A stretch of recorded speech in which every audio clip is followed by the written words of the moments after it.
Good morning, everybody. Welcome to the Morning Devo with your host, Bo O. Bo Willette is my name, and it is great to see you in the house of Devo. Paula, Kurt, good morning. Hope you both are doing well and ready for a little bit of time in the Word. Genesis chapter 32. So, pretty excited about that for sure. And a little maybe reconciliation might happen between two brothers. We shall see. When things start off on the wrong note, sometimes it can take a long time to get some reconciliation going on. So, anyway, you could always check out the archives of the devotions at my YouTube channel, Bo Willette. We are live there as well. Not all the time, but sometimes we are able to go live as well on Facebook, especially when I'm in my home office.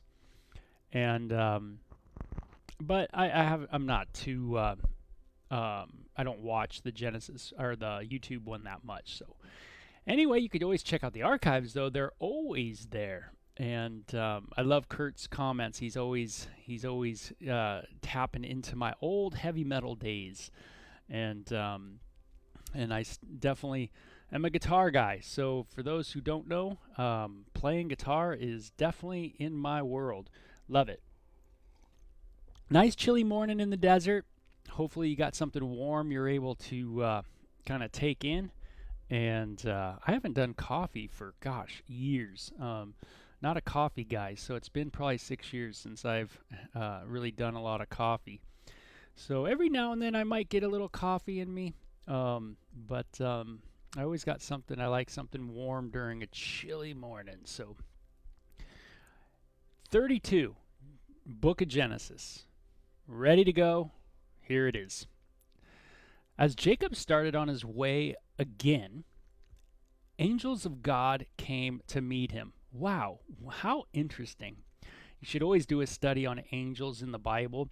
They're going to be a lot different than what you have probably grown up um, imaging angels to be. And I'll let you do that on your own. But these angels come to meet him, and when Jacob saw them, he exclaimed, "This is God's camp." So he named the place Mahanaim. And then Jacob sent messengers ahead to his brother Esau, who is living in the region of Seir in the land of Edom. He told them, "Give this message to my master Esau. Humble greetings from your servant Jacob. Until now I have been living with Uncle Laban." I love the start of that, don't you? There's some neat things just to want to do, want to be like, even in that opening line of the letter. Notice the letter, how it started. My master Esau, your servant Jacob, humble greetings. Very intentional, don't you think? To put yourself underneath someone. And, that's how I want to be with Christ, is very intentional to put myself underneath the Lord this morning. That He is the Lord. And there is that inner heart that goes, man, Jesus is the Lord. He is the master. And and I'm not to judge Jesus. Jesus is to judge me. And I need to come to Him with a humble heart, a humble attitude. And I like that start. I think that's a good start. And when I think of maybe reconciliation with people, I can't think of a better start too, right? To come humbly to someone, to come as a servant with a servant's heart towards them. It's pretty cool. So let's see how this develops. And he says he'd been spending time with Uncle Laban, and now I own cattle, donkeys, flocks of sheep and goats, and many servants, both men and women. I have sent these messengers to inform my lord of my coming, hoping that you will be friendly to me. So he gives him just a very a greeting of just a servant, as Jacob is the servant of Esau. Now we know it in the narrative already that Jacob is to be actually the one that receives the blessing and receives the ancestry that the Messiah will come through. So Jacob is the one who is in a sense exalted by God. But isn't it interesting that the one who is exalted by God is the one who is humble, the humble servant? Very much like Jesus, the humble servant. He came to serve you and I. And I love that. So it says, after delivering the message, the messengers returned to Jacob and reported, we met with your brother Esau, and he is already on his way to meet you with an army of 400 men. Jacob was terrified at the news. He divided his household along with the flocks and herds and camels into two groups. He thought if Esau meets one group and attacks it, perhaps the other group can escape. He just thinks my brother's going to come and wreck me. He's going to just take me down, man. He's hardcore.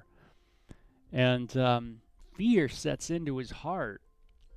And he knows that Esau is still probably bent from how Jacob has really tricked Esau out of this firstborn blessing. And, Esau maybe still would have all this resentment and bitterness and yuck in him. And he hears about these 400 men coming with him. And, of course, that strikes terror in anybody. If you knew 400 people were coming at you, I mean, that would be pretty scary, for sure. And so he puts a little wisdom, or gets a little wisdom, and says, "Hey, if I'm gonna get jacked, let's divide everything I have, and that way only half of it gets taken." So he puts together this, and that's sometimes what we do is when we're fearing. Sometimes we put together a lot of plans and try to get things kind of prepared and try to think through things, even though it hasn't happened, and it's not that it's going to happen, but our fear is set in. And God, help me again not react out of fear today, but out of faith today. Let me trust you. Let you be my defender. Let you be the one who is the one who will fight for us, and take care of us, Lord. That kind of thing. And so Esau reacts to this word. And by golly, he should. He's thinking of everything he's probably ever done to Esau.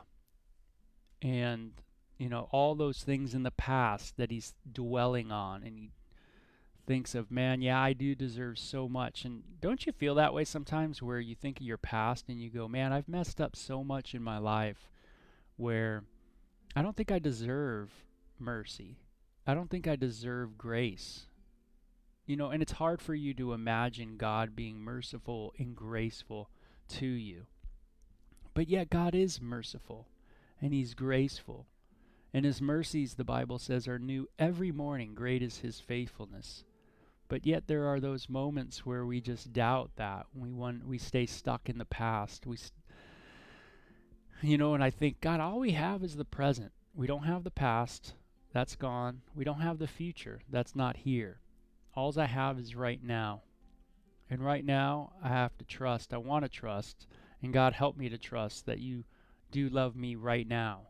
And help me to walk in that present moment relationship with you, abiding with you just today. And so then Jacob prayed, O God of my grandfather Abraham, and the God of my father Isaac, O Lord, you told me, return to your own land and to your relatives, and you promised me, and I will treat you kindly.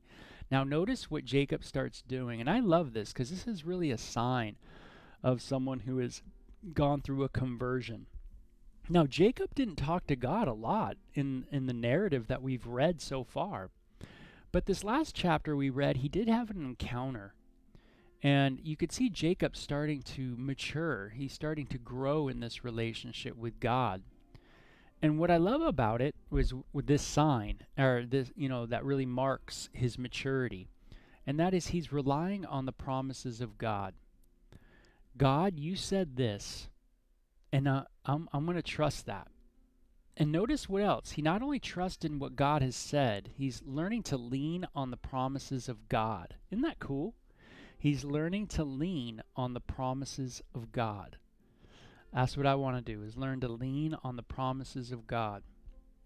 And then in verse 10 he says, I am not worthy of all the unfailing love and faithfulness you have shown to me. Isn't that great? Second thing, a humility. Understanding that no, I am not worthy, right? I am not worthy of the King. I am not worthy to be loved by the King, of the Creator of the universe. I am not worthy of all the unfailing love. God's love is unfailing to us. He will see us home. He will see us into heavenly glory. He will see us into a life that is transformed. He is working on that continually over and over in his children through the work of the Holy Spirit. And his unfailing love, his faithfulness. I always think of 2 Timothy chapter 2, verse 13. If we are faithless, he remains faithful. I love that passage. He is faithful. He is a faithful servant. That's how God is to us. He serves us faithfully. And his faithfulness you have shown to me, your servant. When I left home and crossed the Jordan River, I owned nothing except a walking stick. Wow, when Jacob left, man, he left with some faith because he didn't have anything. He was trusting somehow God's going to provide. And he says, now my household fills 2 large camps. O Lord, please rescue me from the hands of my brother Esau. I am afraid that he is coming to attack me along with my wives and my children. So notice other elements of his conversion, of this guy's converted life, is that he reflects on the goodness of God. God, look how you've enlarged me, the territories that I have, the things that I have. Look how you've done that. He points it to the work of God. The next thing is he also says, hey, God, you know what? I am afraid. He does his confession. He gives his heart to God through confession. God, you see my frailty. You see my lust. You see my envy, my strife.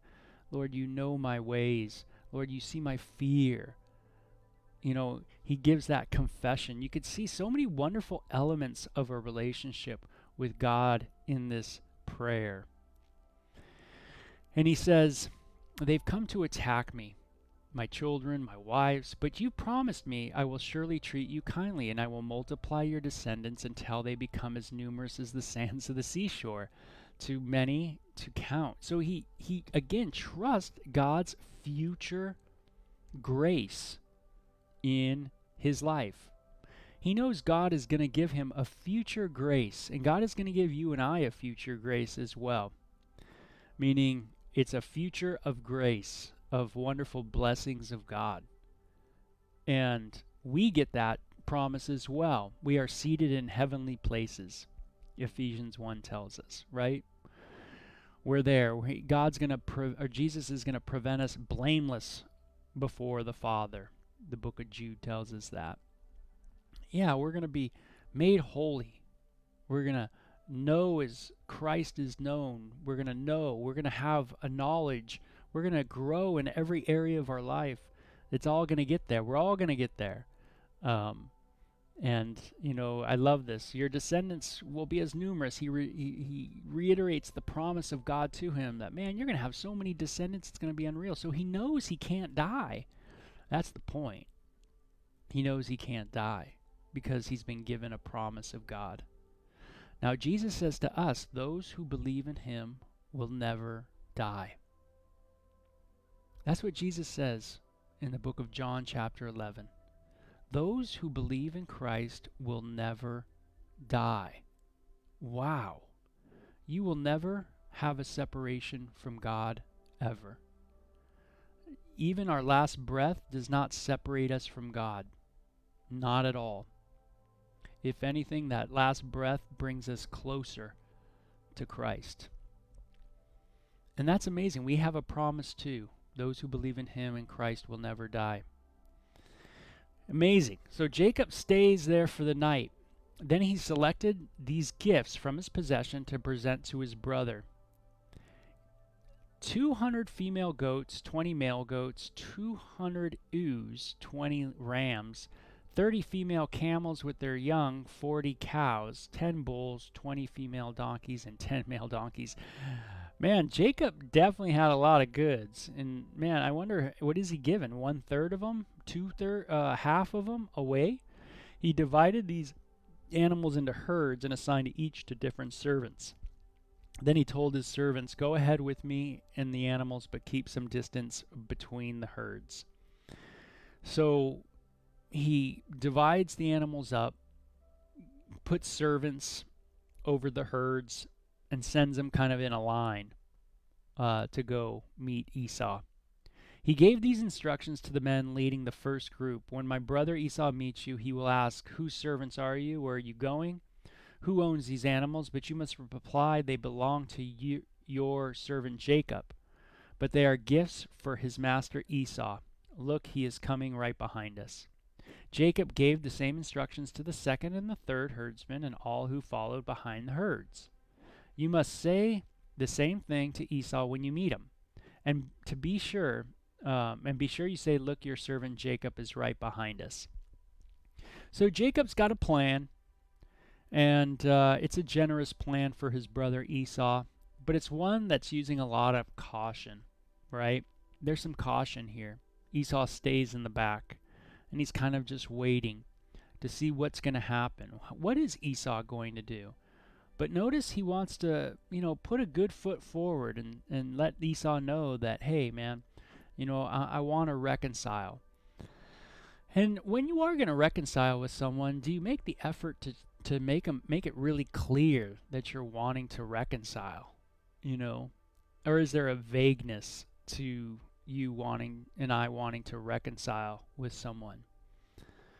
Here Jacob goes out of his way to really make it clear that, hey, these are gifts from your servant Jacob. And so he wants to make it very clear that he's walking humbly before Esau and that he's coming with a heart to want to reconcile and listen. And he's not going into the conversation to debate, argue, those kind of things. He's coming with a heart of humility.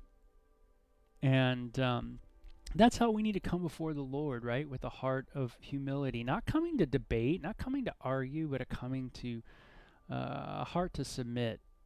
And that's how we should be, I think, in our lives with other Christians too, is always a sensitive heart to learn to submit to one another out of the fear of the Lord, as it says in Ephesians chapter 5.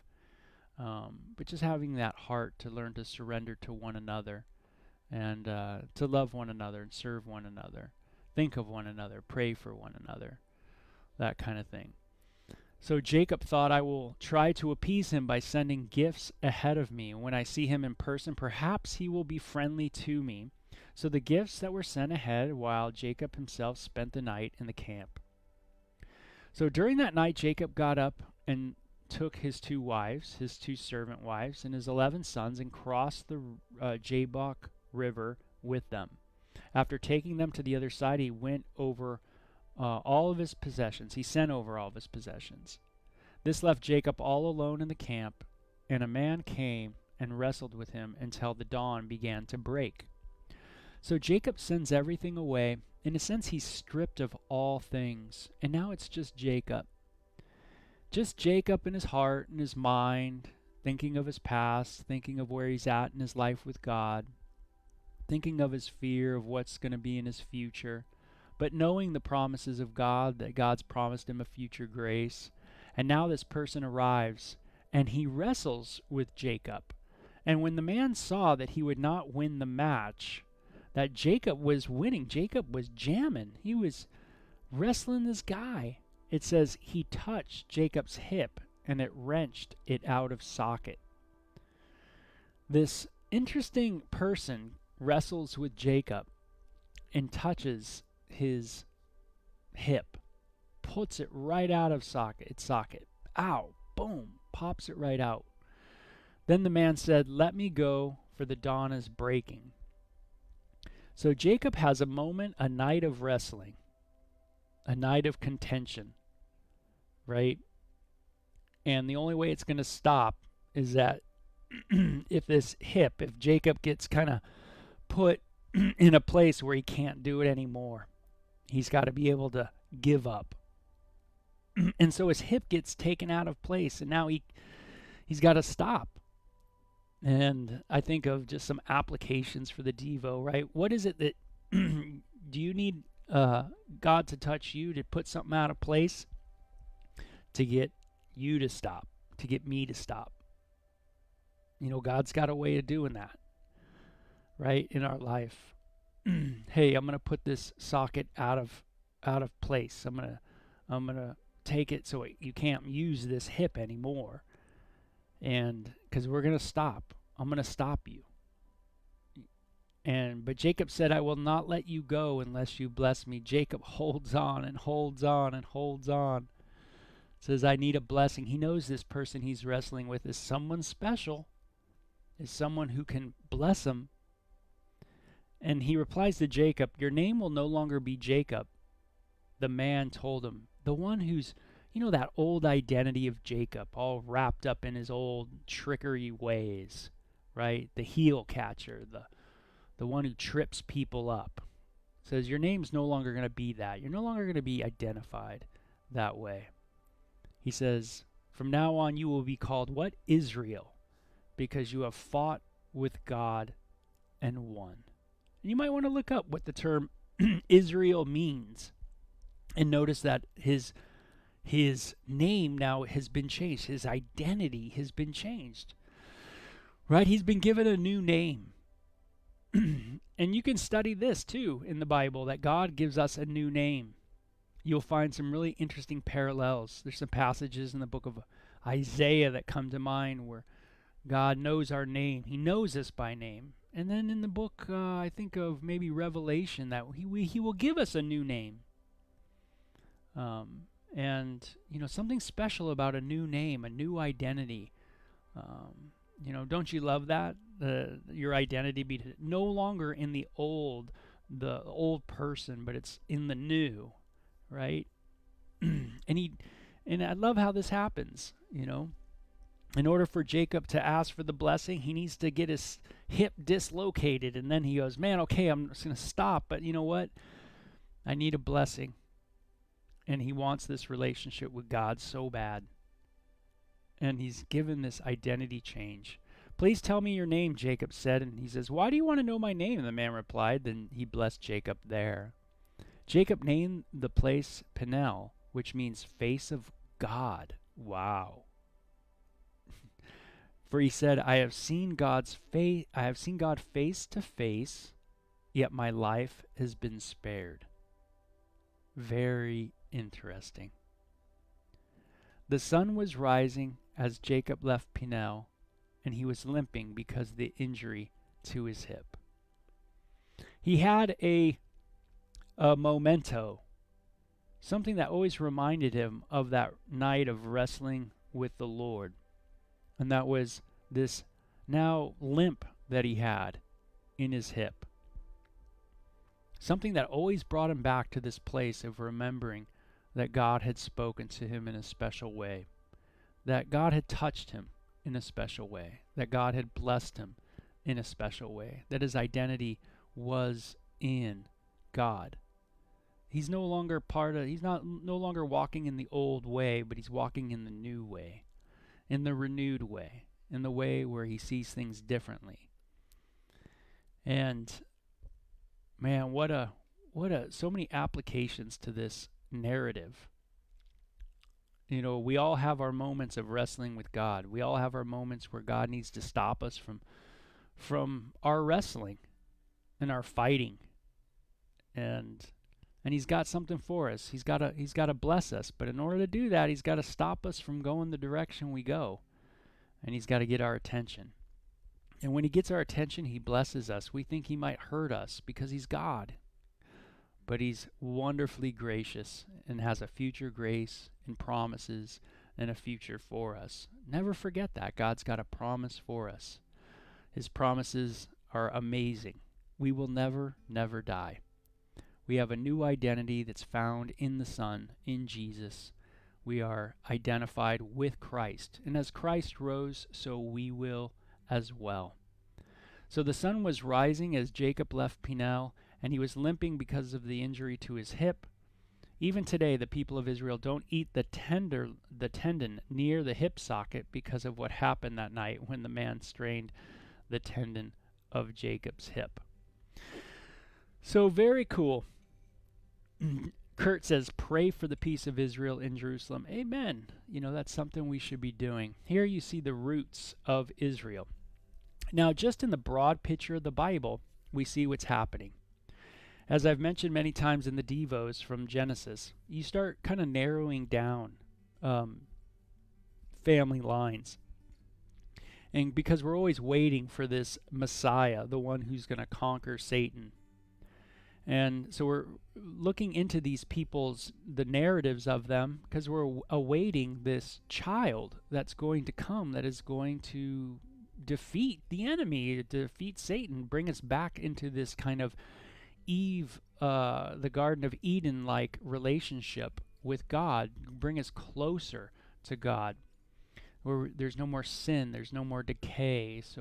And now we get into this line of Abraham, and then we get into the line of Isaac, his son, the son of promise. Then we get into the line of Jacob, and we are now we're getting into, okay, there's going to be this line of Jacob that is going to bear children. Now Jacob's name is changed to Israel. So we see Israel now is going to be a popular name from here on throughout the Bible. Jesus will come from the line of Israel, Jacob.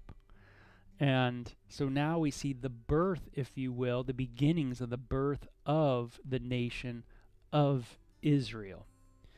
And so if you've ever wondered, where does Israel come from? Well, here you go. This is it. This is your chapter right now to know that Jacob's name has been changed. He's no longer the heel catcher, but now he is Israel. And now we're going to see he has 11 kids so far, I think it mentioned. We'll see what happens, and we will keep going and see, okay, now which line of his children is one of his children going to be the promised Messiah? Who is it? That's the big question always throughout the narrative, is where is this special child from a woman, the seed of a woman, going to come and destroy Satan's head? So what a great chapter. You guys have a great day. I'm glad you guys are praying, and I am glad you guys are in the house. Sue, great to see you. Tamara, Paula, Kurt, so good to see you all, and you guys have a great one, okay? Bye-bye.